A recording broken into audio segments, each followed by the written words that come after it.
Quando eu era pequeno, o primeiro elemento que eu tive de contato direto com uma cidade era no retorno da escola em que estudava até a minha casa. Minha mãe me levava todo dia.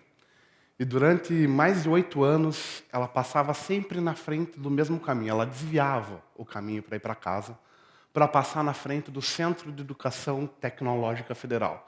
Ela falava: meu filho, você tem que estudar, porque você tem que ser um engenheiro. Porque se você não estudar, você vai ser aquilo. Não me perguntem por quê, mas todo dia passava o tal do caminhão de lixo. Ela falava: você vai ser lixeiro. Não deu outra. 8 anos escutando isso todo dia, eu me tornei engenheiro e lixeiro. Não teve escapatória. E a partir disso que eu consegui entender que faz parte do dia a dia das nossas cidades o lixo.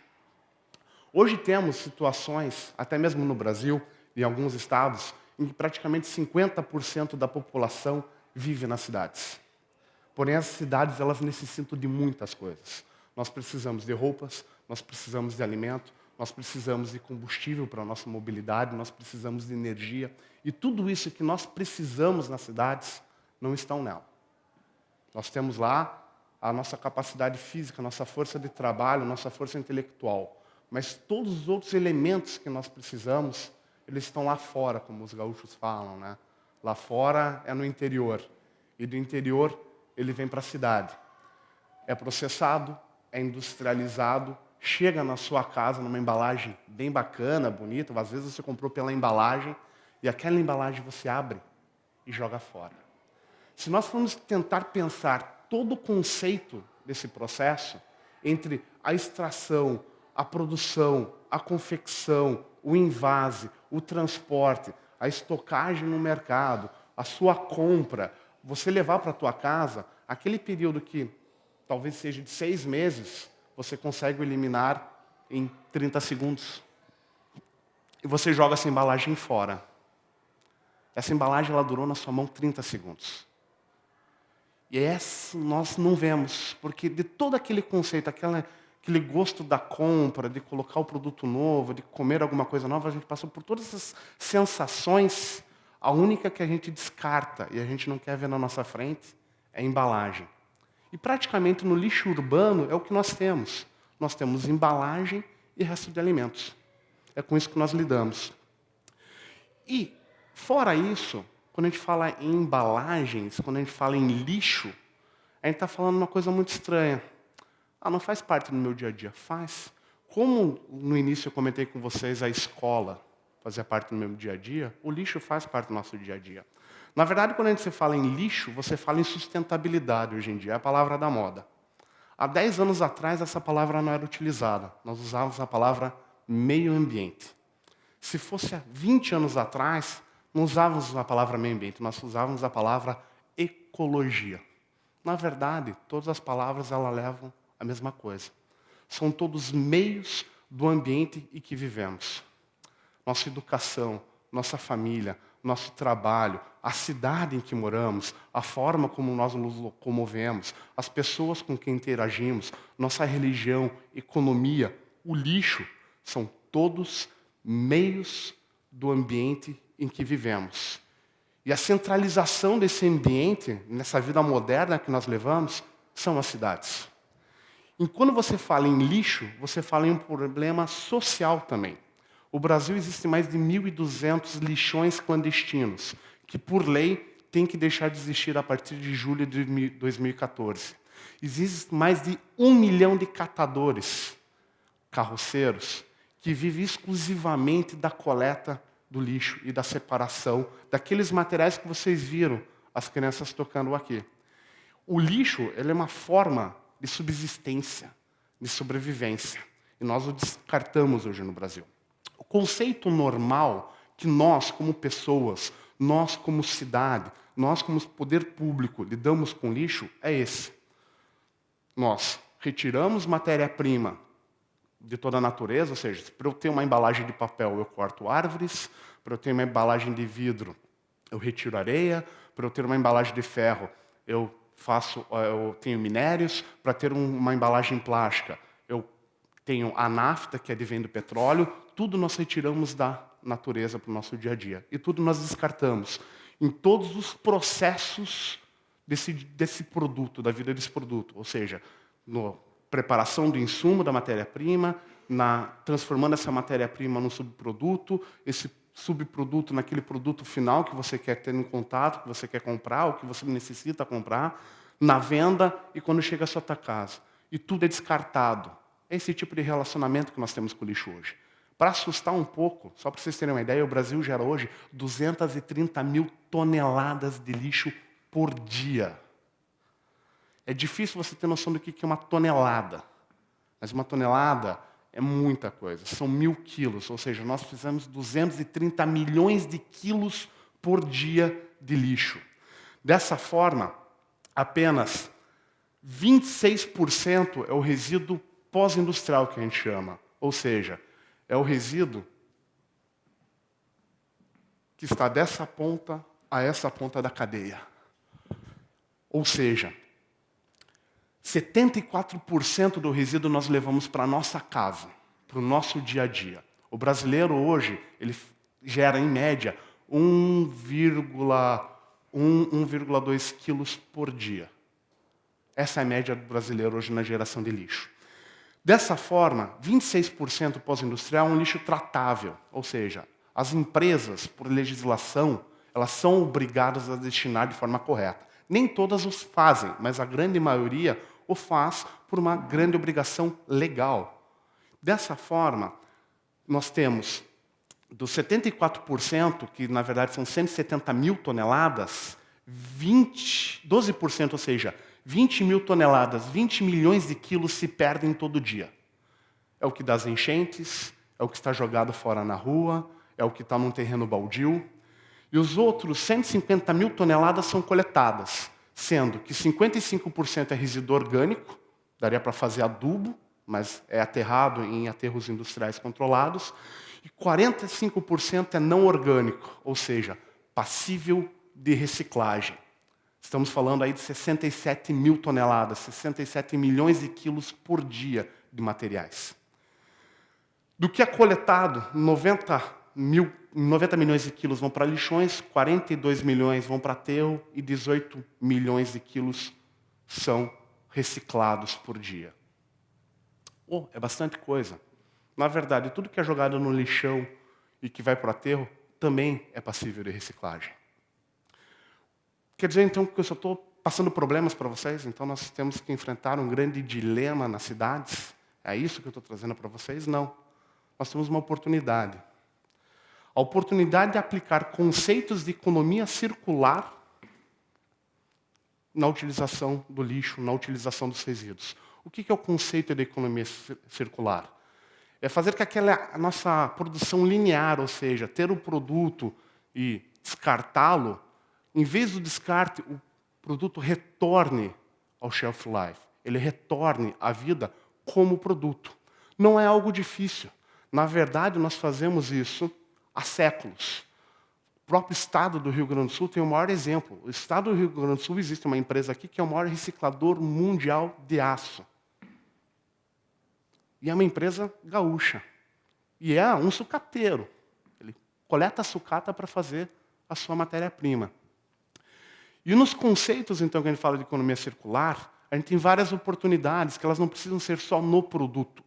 Nós temos um trabalho em aumentar a coleta seletiva, aumentar a produtividade das fábricas utilizando matéria-prima reciclada ao invés de matéria-prima de extração, aumentar o envolvimento do cidadão, das pessoas que moram na cidade, em serem ativos, em separar os seus materiais, ou cobrar para aqueles que lhes vendem os materiais, a terem materiais de mais fácil reciclagem, e diminuir a insalubridade. Porque aquele lixo que você descarta sem tratar na tua casa, com certeza, algum catador vai lidar com ele depois. E isso é muito complicado, porque nós aí vamos ter vários vetores. E nós, além do vetor social que o catador enfrenta, ele enfrenta um vetor muito difícil no que é relativo à saúde. No conceito de economia circular, então, que nós já aplicamos, e a ideia é passar toda essa experiência para vocês, já dizia Lavoisier, né? nada se perde, tudo se transforma. Então, eu, como bom engenheiro, nada se cria, tudo se copia. Ou seja, nós vamos pegar todos esses materiais e fazer os mesmos materiais que já existiam. Não precisa inventar a roda, não precisa se criar um novo produto. Na verdade, a gente só precisa dizer, pessoal, vamos usar essa matéria-prima aqui, ela tem a mesma qualidade, é reciclada, mas tem como provar que ela pode ser utilizada. Ninguém aqui precisa criar um novo produto, precisa criar uma nova ação ou precisa criar um novo serviço. Na verdade, a gente precisa apenas introduzir uma nova forma de utilização de materiais, uma utilização muito mais racional. E para vocês acharem que tudo isso que eu estou falando não é impossível, aqui vai uma aplicação industrial. Aquilo que vocês estão vendo na primeira imagem são sacos de salgadinho. Saco de batatinha frita. A maioria de vocês hoje, as pessoas por falta de conhecimento, joga fora esse tipo de material. A empresa que faz esses salgadinhos nos chamou e nós produzimos uma resina e transformamos esse salgadinho em pallets plásticos. O pallet é uma estrutura, normalmente feita de madeira, de 1 metro quadrado, né, em que você coloca até 1 tonelada de material e você usa para estocagem industrial. Normalmente é utilizado madeira, e essa madeira a gente chama de one-way, ou seja, todo mês, no caso dessa fábrica, comprava 8.000 pallets por mês e descartava 8.000 pallets de madeira por mês. No outro mês, comprava mais 8.000. Nós desenvolvemos 8.000 pallets feitos das embalagens dos próprios salgadinhos, ou seja, utilizamos 25 milhões de embalagens de salgadinhos usadas, do descarte, que é o mesmo que 160 toneladas de material, ou seja, 160 milhões de quilos. Tá? Utilizamos esse material, fizemos 8.000 pallets já há 3 anos e eles nunca mais precisaram comprar pallets novamente. Ou seja, fora não utilizar ou reutilizar a embalagem de salgadinho, não foi mais necessário durante 36 meses ter o desmatamento de árvores para fazer a construção de novos pallets de madeira.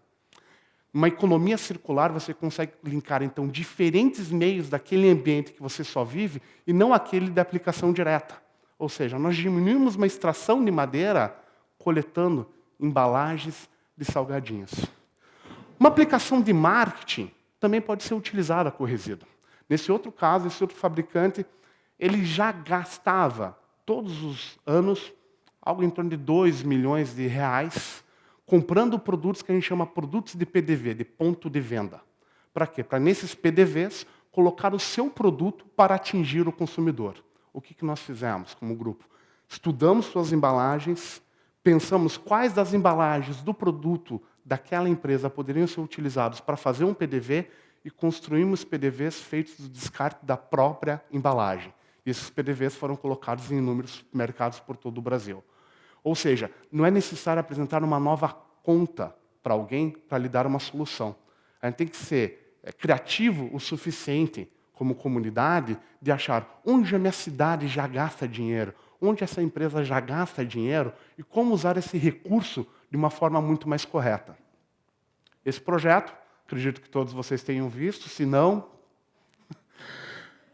Nesse caso foi o quê? Foi uma empresa de refresco em pó, que tinha uma embalagem extremamente complicada, porque essa embalagem ela é um plástico com uma folha de alumínio dentro desse plástico. Todo esse material era aterrado, e para eles era um grande problema. Por quê? Porque eles atingem crianças. Então eles vieram com esse problema, poxa, a gente quer resolver o problema da nossa embalagem. É necessária a folha de alumínio para que esse refresco em pó não umedeça no supermercado e que ele chegue com qualidade para as crianças que vão utilizar, mas nós precisamos de uma solução. E é aqui que nós podemos fazer um engajamento que vai além do produto. Aqui nós fizemos um engajamento social. Nós fizemos um engajamento com educação ambiental. Nós fizemos um engajamento com educação musical. Antes de mais nada, foi feito um engajamento de valorização da pessoa, da criança. Se nós formos escutar cada uma das crianças que estiveram presentes anteriormente nesse palco, a história de vida de algumas delas é algo muito gritante. E a relação de ter uma pessoa por perto, lhe ensinando individualmente música, dizendo que ela pode construir seu próprio instrumento, que os elementos necessários para ela construir esse instrumento estão na sua própria casa, muda. Muitas das pessoas que aqui assistiram eles apenas tocando, talvez tenham ficado comovidas. Mas se você ir além da música, ir além do envolvimento social que isso transformou nessas crianças, é muito mais encorajador. Então, a economia circular, ela não pode ser só aplicada como um conceito de produto, e sim aplicada como um conceito de vida. Porém, como nesse mundo, se fôssemos considerar que os países fossem apenas as 100 maiores economias, nós teríamos um mundo de 51 empresas sendo países. Das 100 maiores economias do mundo, 51 economias são empresas, não são países. Como elas consomem materiais nos seus produtos, nos seus processos, e o setor automotivo é um problema de mobilidade das cidades, é um problema tanto de poluição, quanto de consumo de combustível, quanto de locomoção, e que afeta, na verdade, o coração de uma cidade como um todo, qual é o desafio da indústria automobilística? Designs orientados para a reciclagem, carros mais verdes, com energias alternativas, carros mais leves, ou seja, que gastem menos combustível, carros que possam ter um conceito de não ser apenas para uma pessoa, mas para várias pessoas. E você vai falar, mas por que você está falando de carro agora? Porque um dos conceitos que nós aplicamos é a utilização de matérias-primas recicladas para transformação e desenvolvimento de peças veiculares. Se eu disser para vocês que isso aqui era um pote de sorvete antes, muitos de vocês não acreditariam. Mas a partir de embalagens de potes de sorvete, nós desenvolvemos essas peças para carros e caminhões, que são, lá em São Paulo, nós chamamos aí de caixa de roda. Alguns devem chamar da parte interna do paralama, o do meio é um para-choque. Tá? No mundo tão digital como o nosso, você pode fazer uma ação de economia circular com a conectividade. Nós somos pessoas conectadas, nosso mundo é um mundo conectado hoje em dia. Esse é um aplicativo que nós desenvolvemos, em que você, na sua cidade, ao se deparar com lixo clandestino, com algo jogado fora no lugar incorreto, ou com a sua prefeitura não executando serviços de limpeza no seu bairro, na sua cidade, você baixa o aplicativo, tira a foto, imediatamente essa foto, por uma localização GPS que tem em toda a programação, envia para a prefeitura mais próxima. E ela vai ter que lidar com o problema que você está tendo que lidar no seu dia a dia, que você está tendo que evitar olhar. Você não quer olhar, você quer uma cidade mais limpa. Isso faz parte da alma e do dia a dia das nossas cidades. Engajamento é uma forma também. Aqui é o caso de uma cidade no interior do Paraná, em que a prefeitura exigiu que a população começasse a separar todo o seu lixo em casa por diferentes cores. Exigiu a coleta seletiva. Ótimo, é uma ótima solução. Nós sabemos que, às vezes, alguns engajamentos eles só se dão por pressão. Porém, os cidadãos se revoltaram pelo fato, poxa, eu vou ter que comprar sacos diferentes para poder colocar na minha casa para separar meu lixo. Os cidadãos se engajaram, conversando entre eles, desenvolveram esses círculos do diálogo em seu município, entraram em contato com os 3 maiores supermercados da região e definiram que cada supermercado faria a sua sacola de uma cor diferente. Isso aumentou a economia popular, pois todos os cidadãos tiveram que passar em todos os 3 mercados, tendo um rodízio da economia local. Todos os cidadãos receberam seu saco de lixo nas cores necessárias e ninguém precisou gastar mais um centavo por isso. Ou seja, nós estamos numa era em que fazer mais por menos deveria ser uma frase antiga, mas já são 2 séculos atrás, se formos considerar isso. Podemos fazer o que pudermos, com o que temos, onde estivermos. Sugiro que possamos começar juntos e agora.